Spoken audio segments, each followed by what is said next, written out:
ለመከላከያ ረድቻለሁ፣ ለፌደራል ፖሊስ ረድቻለሁ። ጎፋ ላይ ችግር ሲደርስ ነበርኩ፣ ወላይታ ላይ ችግር ሲደርስ ነበርኩ፣ የቦረና ድርቅ ላይ ነበርኩኝ።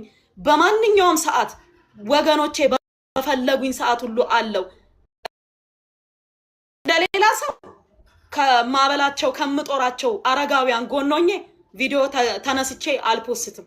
ምክንያቱም እግዚአብሔር ከመዘገበልኝ እግዚአብሔር ካየልኝ ይበቃኛል ብዬ ስለማስብ ሰዎቹንም ማሳቀቅ ስለማልፈልግ የምመጋወጭ አስሬ የማስተምራቸውን ህፃናት አስሬ እየቀረጽኩኝ መልቀቅ አልፈልግም ቪዲዮ። እነዚህ ህፃናት ነገ አድገው የት እንደሚደርሱ አይታወቅም። ስለዛ አበላቸው መገብኳቸው ብዬ ሰዎችን እያነሳው ቪዲዮ መለጠፍም መቅረጽም ማድረግም አልፈልግም። ከንጹህ ላቤ ከእርሻዬ አምጥቼ ከ1000 በላይ አረጋውያንን እጦራለሁ። 400 ህፃናትን መግቤ አስተምራለሁ። ኦሮሚያ ላይ 3 ትምህርት ቤት ገንብቻለሁ። አንደኛው ትምህርት ቤት በመጠናቀቅ ላይ ነው ያለው። ይሄንን አድርጌያለሁ። መጋከል አዲስ አበባ ላይ ትልቁን መገባ ማዕከል የገነባሁት እኔ ነኝ። የአዲስ አበባ ከተማ በልማት የወርቅ ተሸላሚ ነኝ። ኦሮሚያ ክልል ከፍተኛ ስንዴ አምራች ተሸላሚ ነኝ። አርሲ ሊጣ ላይ ተሸላሚ ነኝ። አርሲ ላይ ተሸላሚ ነኝ። ደቡብ ክልል ተሸላሚ ነኝ። እውነት ለመናገር ከዛም አልፎ ተርፎ የአፍሪካ ስራ ፈጣሪ ሴቶች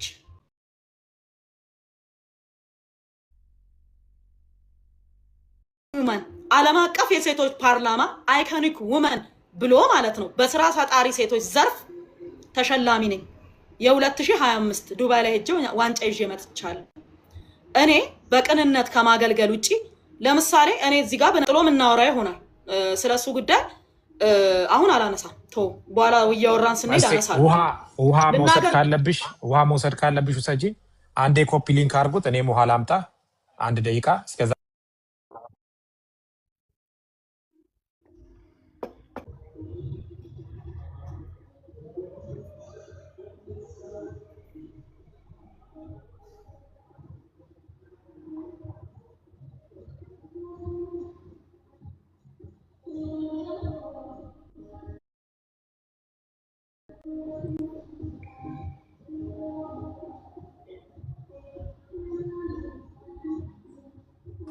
ኦኬ፣ ይቅርታ እንመለሳለን። ቅድም ስትናገሪ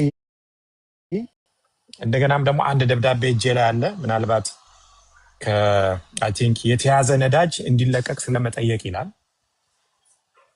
ስለዚህ ጉዳይ እንድትነግሪኝ እንፈልጋለን። ለህዝቡ አነብና ደብዳቤው መጀመሪያ ህጋዊ ስለመሆኑ የቤኒሻንጉል ነው የጋምቤላ ህዝባዊ ብሔራዊ ክልላዊ መንግስት በአኝዋ ብሔራዊ ዞን የሚልና ማህተብ ያለው የኢትዮጵያ ባንዲራና የክልል ባንዲራ ያለበት ፊርማ ማህተብ ያለው ኡጁሉ ዋጎ የሚል ያለበት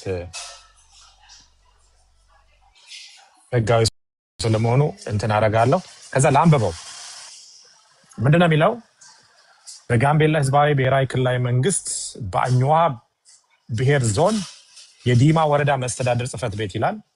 ቁጥር ዴኤስ ምናምንና 70/018 ይላል። ቀን በ14/01/2018 ይላል። ጋምቤላ ይልና ጉዳዩ የተያዘ ነዳጅ እንዲለቀቅ ስለመጠየቅ ይላል። ከላይ በርዕሱ ለመግለጽ እንደተሞከረው በዲማ ወረዳ አቻና ቀበሌ ከተለያዩ ማህበራትና አርሶ አደሮች ጋር በኮንትራት ሲያለሙ የቆዩ እና በዚህ ወረዳ አቻና ቀበሌ የራሳቸው 400 ሄክታር የእርሻ ኢንቨስትመንት ስራ ላይ የተሰማሩ ወይዘሮ በረከት ወርቁ አይደራ የእርሻ ኢንቨስትመንት በረከት ገበሬዋ ለስራቸው ይረዳ ዘንድ ከጅቡቲ መሆነ ከመሃል ሀገር ያስመጧቸው ጭነት ነዳጅ ጨምሮ በደቡብ ምዕራብ ክልል ሚዛን አማን ከተማ በቀረጥና የኮቴ ከፍተኛ ክፍያ እየተጠየቁ መኪኖቹና ሹፌሮቹ ያለአግባብ ለቀናት ታስረው በመቆየታቸው ስራቸውን ለመስራት እጅጉን እንደተቸገሩና የሚያመጡትን መኪኖች ትክክለኛ መዳረሻ መሰማራታቸውን ይዘው እየተጓዙ ቢሆንም መዳረሻቸው ሳይደርሱ መንገድ ላይ ለቀናት እያቆሙ ስለሆነ የነዳጅ የተያዘው የነዳጅ ሰሌዳ ቁጥር 87 23 26 63 97 የሆነ መኪና ያለ አግባብ ሚዛን አማን ከተማ ላይ ስለቆመ እንደሚታወቀው አርሶ አደሯ በእርሻ ስራዋ ከፍተኛ ውጤት ያስመዘገበችና ኑሮ ውድነት ላይ ከፍተኛ አስተዋጽኦ ያደረገች መሆኑን በወረዳችን ውጤታማ ስራ እየሰራች መሆኑን ከግምት ውስጥ በማስገባት የተያዘው የነዳጅ ቦቲ ወደ ትክክለኛው መዳረሻ እንዲመጣ ከሚመለከታቸው አካላት ጋር በመነጋገር መፍትሄ እንዲሰጣቸው በአክብሮት እንጠይቃለን ይልና የጋምቤላ ህዝባዊ ክልላዊ ብሔራዊ መንግስት ፖሊስ ኮሚሽን ይላል። ግልባጭ የተላከላቸው ለጋምቤላ ህዝብ መንግስት ኢንቨስትመንት ኮሚሽን ይላል። ለጋምቤላ ህዝባዊ ክልላዊ መንግስት ዲያስፖራ ማስተባበሪያ ጽሕፈት ቤት ይላል። ለወይዘሮ በረከት ወርቁ አይደራ ዲማ ይልና ውጁሉ አጉዋ የዲማ ወረዳ ዋና አስተዳዳሪ ይላል እና እዚህ ጋር ነዳጁ እንደተያዘ ይናገራል። ቅድም ያነሳሽው ሀሳብ ደግሞ አንቺ እስር ቤት እያለሽ ነዳጁ ተጭኖ ወደ ዲማ ወደ ጋምቤላ እንደሄደ ገልጸሽልን ነበር። እዛ እያለሽ አንቺ 25 ሚሊዮን ብር ከፍዬ ነው ነዳጁን የገዛሁት ከኖት ጋር የተፈራረምኩት አለ እና እስር ቤት እያለው ነዳጁ ወጪ ተደርጎ በራሴ ብር የገዛሁት 25 ሚሊዮን ብር ነዳጁ ወጪ አድርገውት ሸጠውታል። ከተሸጠ በኋላም ደግሞ የተሸጠውን ነዳጅ ለፌዴራል ፖሊስ ክስ መስርቻለሁ እንዲጠየቅልኝ ብያለሁ። ጥያቄን አቅርቤያለሁ። ጥያቄ ላይ ያለ መልሰው እነሱ ነዳጅ እንደ 8 ሚሊዮን ብር ኪሳራ እንዳደረሰው አድርገው ነው የከሰሱኝ። ስለዚህ እኔ ያወጣሁት ወጪ 25 ሚሊዮን ብር ነው እና እዚህ ጋር አሁን ነዳጁ እንደተያዘና እንዲለቀቅ ጥያቄ ማን የያዘው አካል እዚህ ጋር ማን ነው የያዘው መጀመሪያ ነዳጅ? ስለዚህ እዛ ከተራገፈ በኋላ ደግሞ ወጪ ያደረገው ማን ነው?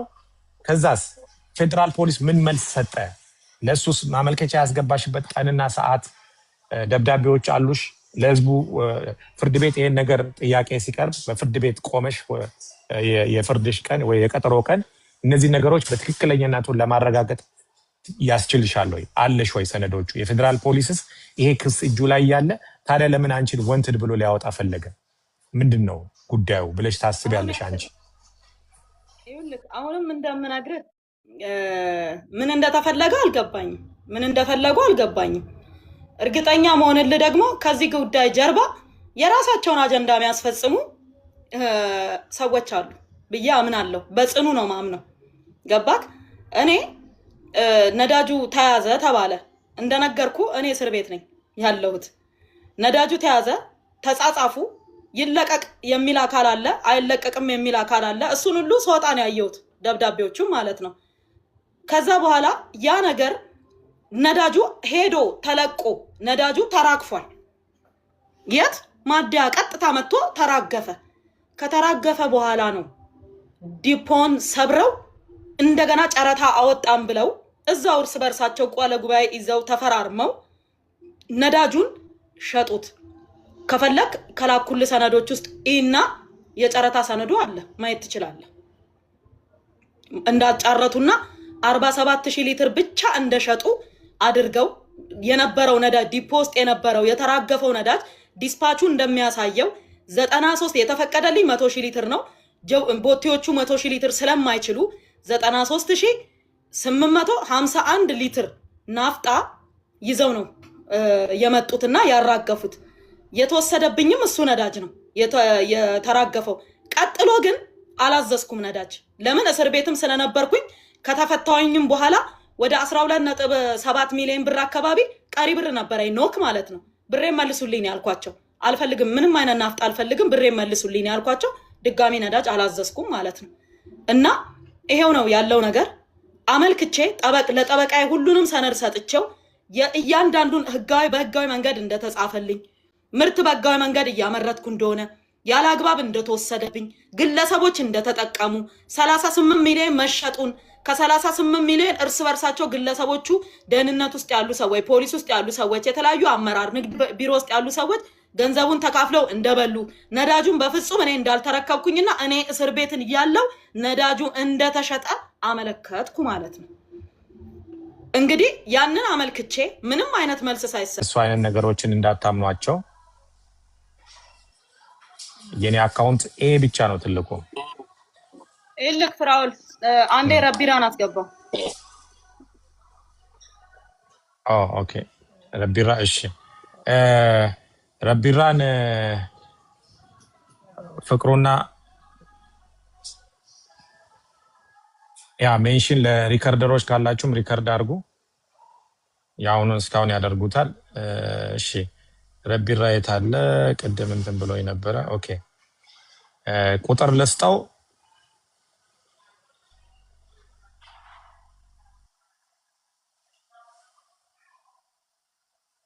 ይህንን ጻፈው። ይህንን ቁጥር ስታዩ አስገቡት።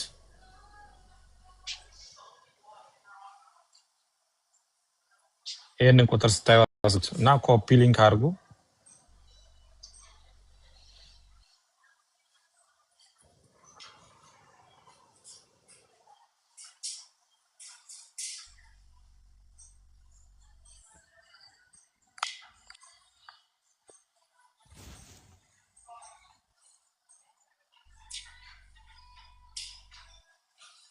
ኦኬ ገብቷል። ረቢራ እና ገብቷል። እና ምንድን የምፈልገው ነገር ምን መሰለህ?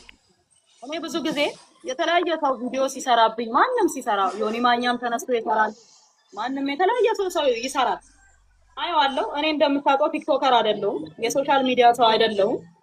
ማለት የማይመጥነኝን ነገር ለምን አደርጋለሁ? ለምን ከነሱ ጋር እንካ ሰላምታ ውስጥ እገባለሁ? በቃ ደረጃዬም አይደለም እኔም አይደለም። በቃ እኔ ለስራ ነው የወጣሁት፣ ስለ ስራዬ ብቻ አወራለሁ። በዛ መሀል የማይሆን ነገር ቢናገሩም የማይሆን ነገር ቢሉም እንኳን መልስ ባልሰጥ ይሻላል ብዬ ጸጥ ነው የምለው ብዙ ጊዜ ማለት ነው። እኔ እኮ ጸጥ አልኩ ማለት ገባህ? በቃ የሆነ አባባል አለ፣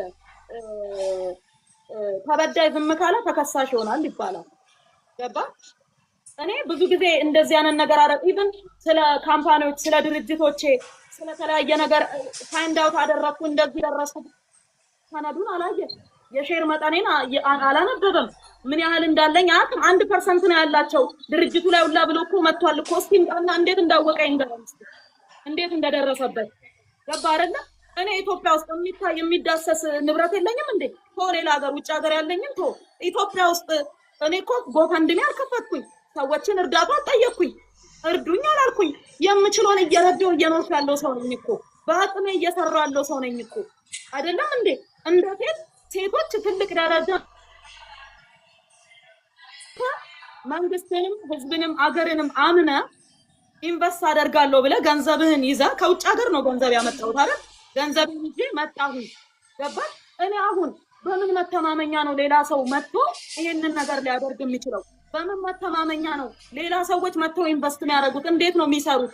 ገባ? የመጣ ኢንቨስተር የመጣ ዲያስፖራ በጠቅላላ ኦልሞስት ኢትዮጵያ 90% የሚያክለው እኮ ንብረቱን ጥሎ ባዶ እጁን እኮ አብዶ ነው የሚወጣው። ይሄ ነገር እስከመቼ ነው የሚቀጥለው? መንግስት ደግሞ ማለት ነው ውስጡ የተሰበሰቡትን እነዚህ ሌላ የተለየ ዓላማ ያላቸው የተለየ አጀንዳ ሊኖራቸው ይችላል። እሱን እግዚአብሔር ይወቀው፣ ወይም መንግስት የሚድረስበት እዛ ጉዳይ ላይ ማለት ነው። እነዚህ ሰዎች ላይ እርምጃ ሊወስድ ይችላል፣ ይገባዋልም ያስፈልጋልም። እኔ ግን በምችለው መጠን በንጽህና ነገሮችን ገባ በንጽህና ለመስራት እየሞከርኩ ነው። ነገሮችን እያስተካከልኩ ለመስራት እየሞከርኩኝ ነው። ብዙ ጊዜ ሶሻል ሚዲያ ላይ ሲናገሩ መልስ ማልሰጠው አንደኛ አይመጥኑኝም እነዛ ሰዎች፣ ደረጃዎቼም አይደሉም። ለምን እኔ በነጭ ላቤ አፈር ድሜ ገጭ በጥፍሬ አፈር ቆፍሬ መኖር ሰው ነው እኔ በረከት ማለት ነው። እነሱ ደግሞ ኮይን ምናምን ለቃቅመው የሚኖሩ ሰዎች ናቸው። በልመና የሚተዳደሩ ሰዎች ናቸው፣ በዘመናዊ ልመና ማለት ነው። ገባ አይደል? የሰው ልጅ እጅ እግር እያለው ጤነኛ ሆኖ ገባ ምንም ነገር ሳይጎልበት መስራት እየቻለ እባካችሁን አበባ ውዱልኝ እንትን ስጡኝ እያለ የሚኖር ከሆነ ለእኔ በልመና ነው ገባ በልመና ነው የሚኖረው ብዬ ላስብ እችላለሁ። ነገር ግን እኔ ልንገርህ አሁንም ገባ እውነት የመጨረሻ ልነግርህ የምችለው በእውነት እኔ በኢትዮጵያ ተስፋ ቆርጫለሁ። በጣም ነው ተስፋ የቆረጥኩት። ለምን በቃ ተስፋ ኖሮኝ ነው የመጣሁት፣ ልሰራ ነው የመጣሁት። ማንም ሰው ተነስቶ እስቲ እኔ አወንታን ዛሬ ልጠይቀው እዚህ ሚዲያ ላይ እኔ በረከት አሁንም እደግመዋለሁ፣ 3 ትምህርት ቤት ገንብቻለሁ፣ ምገባ ማዕከል ገንብቻለሁ፣ አረጋውያንን እጦራለሁ፣ አዲስ ምገባ ማዕከል ከአዋሬና ከፒያሳ ለተነሱ የልማት ተነሺዎች ለሚኩራ ላይ እየገነባው እገኛለሁ፣ ክሊኒክ ገንብቻለሁ፣ ብዙ ወገኖቼን እደግፋለሁኝ፣ በተለያየ ነገር ደግፋል። 1000 ሰራተኞችን ቀጥሬ እያሰራው ነው፣ የስራ እድል ፈጥሬያለሁ። እሱ አንድ ነገር አስተዋጽኦ ያደረገውን ከማውራት ቁጭ ብሎ ተጥዶ 5 ብር ደሞዝ ክፈሉኝ እና 1 ብር ደሞዝ ክፈሉኝ ከማለት ውጭ የተለያዩ ሪል ስቴቶችን እያፈራሩ ገንዘብ ከመቀበሉ የተለያዩ ግለሰቦችን ስማችሁን አጠፋለሁ እያለ ገንዘብ ከመቀበል ውጪ ማለት ነው። አንድ የሰራውን ቁም ነገር ይናገር እስቲ ይናገር። እኔ የሚታይ የሚዳሰስ የሰራው ስራ አለ። ጫካ ገብቼ ሴጣን ብቻውን መግባት የሚፈራበትን ጫካ ገብቼ መኪና ውስጥ እያደርኩኝ አልምቻለሁ። ውሃ ከተለያየ ከረጅም ኪሎ ሜትር አምጥቻ አልምቻለሁ። ሪዘርቫየር ቆፍሬያለሁ፣ ውሃ አጠራቅሜ ሰርቻለሁ። ገባህ አይደለ? ለወገኖቼ የስራ በር ከፍቻለሁ። ግልጽ የሚታይ የሚዳሰስ ነገር ነው። የሀገሬን ግብር እከፍላለሁ። ገባህ አይደል? ኢንካም ታክስ እከፍላለሁ። የሰራተኛ የስራ ታክስ እከፍላለሁ። እሱ የከፈለውን ታክስ ያሳየን፣ የሰራውን ስራ ያሳየን፣ የረዳውን ቶ 20 ሚሊዮን ብር ተለምኜ እምቢ አልኩ ይላል እንዴ? 5000 ብር ተልኮለት እኮ የተቀበለውን 5000 ብር ላኩልኝ ብሎ የወሰደውን እኮ ላኩልኝ። ለሰዎቹ ታስረው ነው ያሉት። ምናልባት ባላንስ አይደለም ይልቅ ፊራ የታሰረ ሰው መልስ መስጠት በማይችልበት ሁኔታ ማለት ነው። 20 ሚሊዮን አይደለም 2 ብር የሚቀበል ሰው እኮ ነው። 5 ብር ደሞዝ ክፈሉኝ ያለ ሰው ነው። አላኩልም እንዴ? የጻፈልኝን ነገሮች አላኩልም። ብዙ ነገር ጽፎልኝ የለ ብር ካልሰጠሽኝ ብሎ የጻፈልኝን እኔ አላሳየውም። በራሱ ቁጥር ስክሪንሾት አላረኩም። ቁጥሩ የሱ አይደለም። ብር ካልሰጠሽኝ ስምሽን አጠፋለሁ ብሎ የጻፈልኝን ስክሪንሾት አድርጌ አልሰጠውም። ቢመጣ ኖሮ ግን እንድታሳየው ፈልግ ነበር። አላደረኩም ካለ ስልኩ አለ። ገባህ? ሊዋሽ አይችልም። ግን እኔ በረከት ሴት ነኝ፣ የልጆች እናት ነኝ። ለኢትዮጵያውያን ሴቶች ተስፋ ነኝ። ገባህ? ለብዙ ዲያስፖራዎች ተስፋ ነኝ። ኢትዮጵያ ውስጥ መስራት እንደሚቻል የማሳይ ሞዴል ነኝ።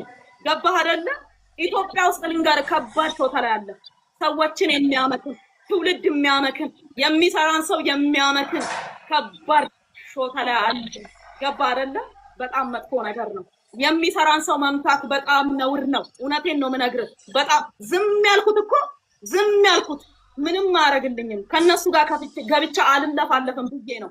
ገባህ? ግን ዛሬ የልቤን እናገራለሁ። በረከት እኔ ማለት ነው ለሀገር፣ ለልጆቼ፣ ለቤተሰቦቼ ክብር የሆንኩኝ ኩራት የሆንኩኝ ገባህ አይደለ? ራሴን እንደ አድዋ አርበኛ ነው የምቆጥረው። አድዋ ላይ እንደተፋለሙት አርበኞች ነው ራሴን የምቆጥረው። አሁንም ልንገርህ፣ አዎ አዝኛለሁ። አዎ በሀገሬ ተስፋ ቆርጫለሁ።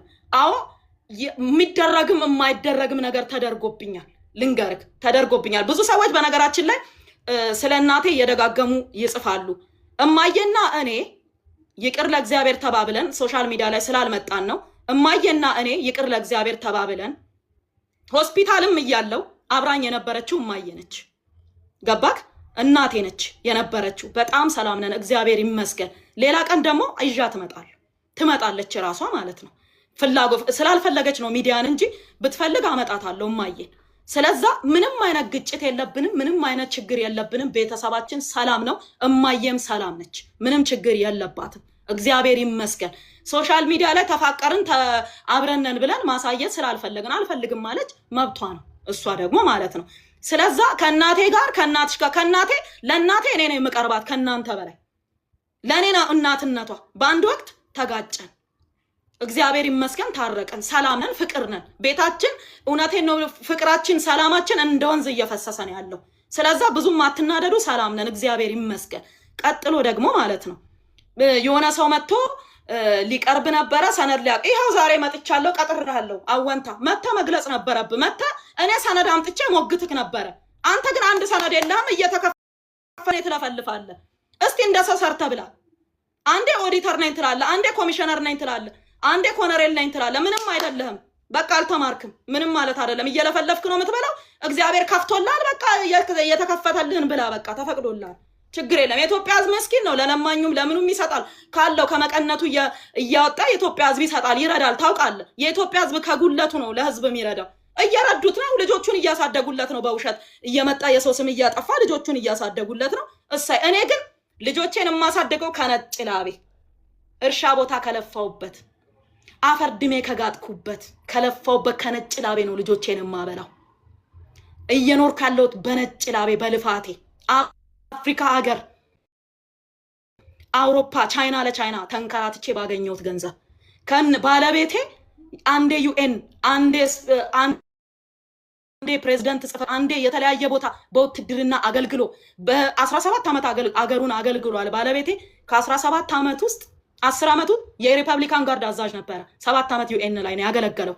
ሃይ ኢንድ የሆነ የሴኩሪቲ እውቀት ያለው የሚሰራ ብዙ ነገር የሚያደርግ ዝቅ ብሎ ቤተሰቡ የሚያገለግል የሚሰራ ሰው ነው። አየርላንድ ብትሉ ሴኩሪቲ ላይም ፕሮፐርቲ ላይም አለንበት። ኡጋንዳ ላይ ብትመጡ አስመጭና ላኪ ነኝ፣ እርሻ አለኝ ዩጋንዳ ላይ። ቻይና ላይ ብትሄዱ ቻይና ላይ እሰራለሁ። ዱባይ ላይ ብትሄዱ ኮል ሴንተር አለኝ። እሰራለሁ ከተለያዩ ሰዎች ጋር አንድ ላይ ማለት ነው። ግን ከሀገሬ አልሰረቅኳትም፣ ሀገሬን አልሰረቅኳትም።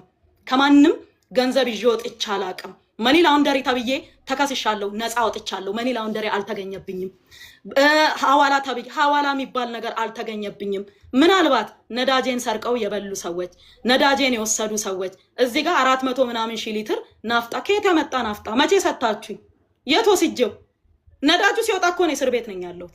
የት የወሰድኩትን ነዳጅ ነው የሸጥኩት። ስለዚህ ያልሸጥኩትን ያልወሰድኩትን ነዳጅ እንደዚህ ብሎ መናገር በጣም ከግፍም ግፍ ከነውርም ነውር ነው። እግዚአብሔር ልቦና ይስጣችሁ። በመጨረሻ ማለት የምፈልገው ነገር ምን እንደሆነ ታውቃለህ? በእኔና ይሄን ድርጊት በፈጸሙ ሰዎች የህግ አካልም ይሁን ግለሰቡም ይሁኑ ባለሀብትም ይሁኑ እግዚአብሔር በመካከላችን ይፍረድ።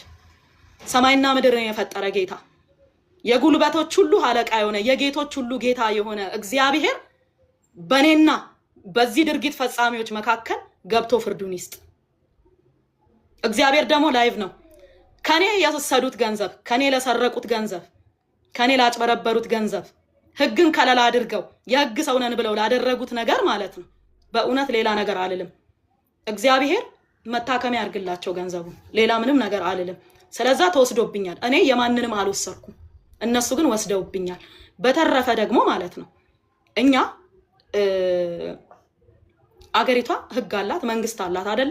እንደዚህ በየቦታው ተሰግስገው ህዝብን የሚያማርሩ ባለሀብትን የሚያማርሩ ምስኪን ምንም 1 ሚሊዮን 2 ሚሊዮን ብር አካውንታቸው ውስጥ ያሉ ሰዎችን ትናንሽ ስራ ውሃ ሸጠው የሚኖሩ ሰዎችን የሚያማርሩ ሰዎችን መንግስት እራሱ ያጥራው። ነገ ከነገ ወዲያ ነገሮችን ያስተካክላሉ ብዬ ተስፋ አደርጋለሁ። እውነታችን ይወጣል ብዬ ተስፋ አደርጋለሁ። የኔም እውነት ይወጣልኛል ብዬ ተስፋ አደርጋለሁ። በጣም ተስፋ አደርጋለሁ። ለምን ብሎ የሚጠይቅ ሰው እንደሚመጣ ተስፋ አደርጋለሁ። ይሄ ሰነድ የሚያሳየው ነዳጁ እንደተወሰደባትና እንደተሸጠባት ነው። እናንተ ደግሞ ነዳጅ ሸጣለች እያላችሁ ነው፣ ምን ማለታችሁ ነው ብሎ የሚጠይቅ አካል ይመጣል ብዬ ተስፋ አደርጋለሁ። ይሄ ነው ተስፋዬ፣ ሌላ ነገር አልልም። ስለዛ እግዚአብሔር ኢትዮጵያንም ህዝቦቿንም ይባርክ። እውነቴን ነው። ሌላ እምነት ሌላ እግዚአብሔርን የምለምነው አንድ ትልቅ ነገር ምን እንደሆነ ታውቃለህ? በሰላምና በፍቅር የኢትዮጵያ ህዝብ 3 እንዲበላ ነው የምመኘው። ትልቅ ነገር ትልቅ ምኞትም የለኝም። የኢትዮጵያ ህዝብ በቀን 3 እንዲበላ ምኞቴ ነው። ሰላም ወጥቶ እንዲገባ ምኞቴ ነው። እግዚአብሔር ከጦርነት ከመጥፎ ነገር ከቸነፈር ከመጥፎ ወሬ እንዲያርቀን ምኞቴ ነው። አሁንም ማለት ነው። ስለዛ እኔ አሁንም የምለው ምንድነው እግዚአብሔር እውነቴን እንዲያወጣልኝ እግዚአብሔርን እለምነዋለሁ። ለእግዚአብሔር ሰጥቼዋለሁ። ይሄው ነው።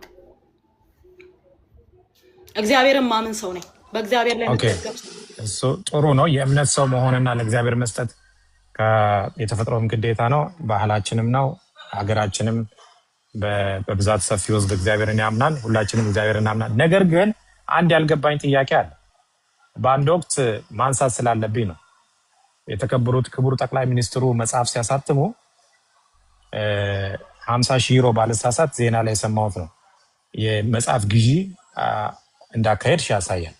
ሁለተኛ ከተለያዩ ከክልል ባለስልጣናት ከተለያዩ ባለስልጣናት ጋር በስራ ጉዳይ ይገናኙ። ሶሻል ሚዲያ ላይ ብዙ ፎቶዎች፣ አንዳንድ ግለሰቦች ከባለስልጣን ጋር የተነሳሽውን ፎቶ እያደረጉ ታስፈራራለች፣ በገንዘቧ ታስፈራራናለች የሚል እድምታ ያለው ንግግር ሲናገሩ ይታያል። ግን ፌዴራል ፖሊስ ለሀገር እንግዲህ ጠቅላይ ሚኒስትሩ እሳቸው መጽሐፍ ሲያሳትሙ ይህን ሁሉ አይ ቲንክ የመጀመሪያዋ ኢትዮጵያ ትመስኛለች 50 ሺህ ዩሮ ስታደርጊ እና ይህን ሁሉ እያዩ እንዴት 8 ሚሊዮን ብር የሚገመት የነዳጅ ጥያቄ ሊያቀርቡ ቻሉ? ሁለተኛ ለአነሳ የምፈልገው ጥያቄ አዎንታ በርሲሳ ብዙዎች እዚህ ጋር እየጻፉ ስለሆነ እሱን ጥያቄ መጠየቅ ያለብን ራሱ የከሰሰኝን አካል ነው። ኦኬ ነው እዚሁ ለህዝቡ ይለቀቅና ህዝቡ ደግሞ ይጠይቃቸው። መጽሐፉ ክቡር ጠቅላይ ሚኒስቴራችን መጽሐፉን ለምን ሸጡ፣ እንዴት ተሸጠ፣ አላማው ምንድን ነው ካልከኝ ላስረዳ እችላለሁ። ኦኬ ገብቷል አይደለ? አዎ መጽሐፍ መደመር መጽሐፍ ታትሞ ለገበያ ቀርቧል። ለገበያ ሲቀርብ የመጀመሪያው መጽሐፍ ኦሮሚያ ክልል ላይ የሶፍ ዑመር ዋሻን ለመገንባት እና ባሌ ማውንቴንን ለማደስ ለመገንባት የሽያጩ ገንዘብ እንዲውል ለኦሮሚያ ክልል ተሰጠ። ለኦሮሚያ ክልል ተሰጠ። ጠቅላይ ሚኒስቴሩ ጋር ምንም አይነት ገንዘብ እንዳይሄድ ሙሉ ለሙሉ የመጽሐፉ ሽያጭ ኦሮሚያን በተመለከተ ለሶፍ ዑመር ዋሻ ማደሻ የተለያዩ እንደ ቱር ድርጅት እንግዲህ እንደነገርኩ ኢትዮጵያ ቱር ኦፕሬሽን የኔ ነው። እንደ ቱር ድርጅት ያንን እዛ ጋር ሶፍ ዑመር ዋሻ ሊታደስ ነው፣ ሶፍ ዑመር ዋሻ እንደ አዲስ ሊገነባ ነው፣ ሆቴል ሊሰራ ነው፣ ቱሪስቶች ማረፊያ ሊሰራላቸው ነው ሲባል ደስተኛ ነኝ። ለዛ ደግሞ አዋጥቻለሁ። መጽሐፉ አይደለም የተሸጠው፣ በመጽሐፉ ስም ሶፍ ዑመር ዋሻ ነው የታደሰበት። አንድ በል ወደ አፋር ክልል ስንመጣ አፋር ክልል መጽሐፉ ሲሰጥ ጠቅላይ ሚኒስትራችን ለአፋር ክልል የሚገባውን ኮታ መጽሐፋቸውን ሲሰጡ ማለት ነው የአሊሚራ አንፍሬ የድሮ ፕሬዝዳንት ናቸው ንጉሳቸው የሳቸው ቤተመንግስት እንዲገነባ በስጦታ ተበረከተ ለአፋር ክልል ማለት ነው። ለአዲስ አበባ ከተማ ሲበረከት ደግሞ ማለት ነው አዲስ አበባ ውስጥ ለወጣቶች ስቴዲየም እንዲገነባ አሁን እንግዲህ ስቴዲየም በስቴዲየም ሆናለች አዲስ አበባ። የሳቸው መጽሐፍ ታትሞ ለሽያጭ በቀረበ ሰዓት ማለት ነው አንድም ስቴዲየም የምናውቃቸው ትልልቆቹ ስቴዲየም እንጂ በየሰፈሩ ስቴዲየም አልነበረም። ለዛ መጽሐፉን ሸጣችሁ ስቴዲየም ገንቡበት ብለው ነው ጠቅላይ ሚኒስቴሩ መጽሐፋቸውን የሰጡት። ወደ አዋሳ ደግሞ ሲዳማ ክልል ስንመጣ ደግሞ ማለት ነው የዛኔ ክልሉ ኦልሞስት አልተበተነም በሚባል ደረጃ ነው። አዋሳ ታቦር ተራራ ላይ ለወጣቶች መዝናኛ እንዲገነባ መጽሐፉ በስጦታ ተበረከተ። መጽሐፉን የገዛ ሰው በጠቅላላ አዲስ አበባ ላይ ከገዛ ስቴዲየም አስገንብቷል። አፋር ላይ ከገዛ የአሊሚራ አንፍሬን ቤተመንግስት ገንብቷል። ኦሮሚያ ላይ ከገዛ ሶፍ ዑመር ዋሻን አድሷል። ገብቷል አይደል? አዋሳ ላይ ከገዛ ደግሞ ለወጣቶች መዝናኛ እንዲገነባ ተደርጓል። የአማራ ክልልና የትግራይን አላስታውስም፣ የቤንሻንጉል ምናምን አላስታውስም፣ ግን ለየሁሉም ተሰጥቷል ለሆነ ዓላማ አውሉት ተብሎ ማለት ነው። መጽሐፉ ለዛ ነው የተሸጠው እንጂ ገንዘቡ ለቤተ መንግስትም ሆነ ለጠቅላይ ሚኒስትራችን ገቢ አልተደረገም። ለምን? ሀቅ ነው። ገብቷል አይደል? እውነት ነው ማለት ልዋሻ አልችልም። ጠቅላይ ሚኒስቴራችን መጽሐፉን ሽጠው ለክልሎች ስጦታ ሰጡ እንጂ ገንዘቡን ሰብስበው ለራሳቸው አልወሰዱ። ስለዛ ሀቅ ስለሆነ እውነታውን ስለማቅ እውነቱን አስረዳለሁ። ስለዛ እኔ ኦሮሚያ ክልል ሶፍ ዑመር ዋሻን ለማስገንባት ያንን ገንዘብ አዋጥቻለሁ። አሁን ተመለሳለሁ። አዎ። ስለዚህ በዚህ ውስጥ በገበታ ለሀገር በሚለው ፕሮጀክት ውስጥ ትልቅ አስተዋጽኦ አድርገሻል ማለት ነው። በዚህ ሁኔታ እነዚህ አይነት ክሬዲቶችሽን መጥፋት ስለሌለባቸው ነው ያንን ላነሳ የፈለኩትና እንግዲህ ይሄን ሁሉ ለሀገር እንደገናም ደግሞ አዲስ አበባ ከተማ መስተዳድር በአንድ ወቅት የሽንኩርት ገበያ የተለያዩ የዋጋ ንረት በነበረበት ሰዓት ብዙ ስቶሮችን አዲስ አበባ ውስጥ ከፍተሽ ስታከፋፍይ ነበር ገበያውን ለማለት። እነዛ ስቶሮች አሁንም እየሰሩ ነው። 17ቱም ስቶሮች እየሰሩ ነው አሁን። ስለዚህ የአዲስ አበባ ከተማ መስተዳድር በዚህ ሁኔታ እንደዚህ እየሰራሽ አሁን በተከሰስሽበት ክስ አይጣረስም ወይ? በዚህ ጋር ልማቱን እየደገፍሽ በዚህ ጋር ምን መሰለህ አሁን እዚህ ጋር ማለት ነው እውነት ንገሪኝ ካልከኝ ለምን እንደሆነ ይሄ ነገር ለምን እንደተፈጠረ እንዴት እንደሆነ መናገር የሚችሉት ድርጊቱን የፈጸሙ ሰዎች ናቸው። ከዚህ ጀርባ ያሉ ሰዎች ናቸው መጠየቅ የሚችሉት። በረከት ገባ ይሄ ነገር ለምን ሆነ እንዴት ሆነ ብለህ ከጠየቅኝ እኔ አላውቅም ነው የምልህ። ግን እርግጠኛው ልንገርህ ጠቅላይ ሚኒስቴራችን ሀገሪቱን እየመሩ ስለሆኑ እንዲህ አይነት ድርጊት የሚፈጽሙትን ሰዎች መቼም ኮሚቴም ቢሆን አዋቅረው ይጠይቃሉ ብዬ ተስፋ አደርጋለሁ። እያንዳንዱን ሰነዳችንን በድጋሚ ያስመረምራሉ ብዬ ተስፋ አደርጋለሁ። ገባ ለምሳሌ ቅድም ምን ብለኛል? ከተለያዩ ክልል አመራሮች ጋር ትነሻለሽ፣ እርሻ ሊጎበኙ ይመጣሉ። ለምሳሌ ክቡር ጠቅላይ ሚኒስትራችን እርሻዬን ሊጎበኙ መጡ። ከሳቸው ጋር ፎቶ ተነሳ ማለት ከሳቸው ጋር እኔ እርሻ ውስጥ ፎቶ መነሳት ሌላን ሰው ማስፈራራ ሊሆን የሚችለው ለምንድን ነው? ማለት ምን ይሁን ነው ማስፈራራቱ? ማለት እንዴት ነው ማስፈራራበት? ሶሻል ሚዲያ ላይ ለሚናገሩት እንደዛ ብለው ለሚናገሩት መልስ እንዲሆን ነው። ገባ የሀገር መሪ ናቸው። ሀገር በመሪ ትመሰላለች የፈለገ ነገር ቢመጣ።